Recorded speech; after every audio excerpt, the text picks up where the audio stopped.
New Orleans eclipses a city where beauty and darkness live side by side, where stories linger longer than spirits, and the dead, well, they never really leave. Today, I'll be talking about two women whose legacy shaped the soul of the French Quarter. One feared for her cruelty, and the other revered for her power. Both unforgettable, and according to legend, their paths may have crossed in blood.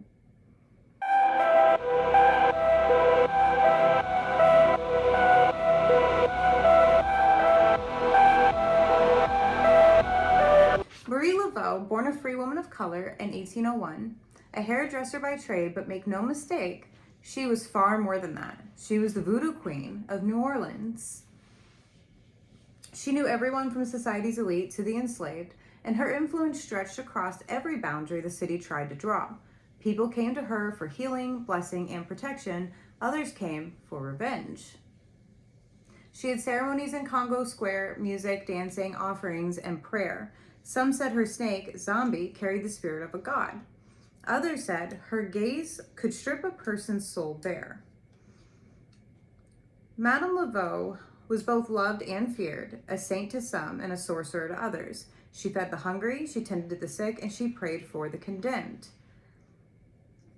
That even the kindest hearts can cast long shadows, and her power made her untouchable. A few blocks away, another woman held her own kind of power, Madame Delphine LaLaurie. She was born in 1787. She was a Creole socialite, elegant, wealthy, admired. Her home at 1140 Royal Street was a place of fine dinners, music, and charm. Until April 8 of 1834, when fire broke through the walls and hell itself spilled out. Firefighters forced their way inside, and what they found still echoes through New Orleans to this day. Enslaved people, chained, starved, and mutilated, bodies barely alive, trapped in twisted positions, scars from whips, nails driven into flesh, and bones broken and reset, wrong on purpose. The public was horrified, and the whispers grew darker. Claims that she'd performed experiments on her victims, that she believed suffering made the soul pure, and that she'd tasted human flesh to prolong her youth. Just like genuinely a horrible person. Just gross. Authorities once tried to intervene, and they took away all of the people that she had enslaved for the mistreatment, and her own family helped to get them all back and return them to her. And then she continued. When the truth finally came to light, an angry mob surrounded the mansion, but before they could reach her, Delphine LaLaurie vanished. History says she fled to Paris, living out her days in quiet exile, but New Orleans tells a different story. According to local legend, she never made it that far. They say Madame Laveau, powerful, fearless, and furious, found her first. That she and a small group from the community intercepted LaLaurie before she could escape and serve their own kind of justice. No trial, no mercy. God, I hope this is the true story.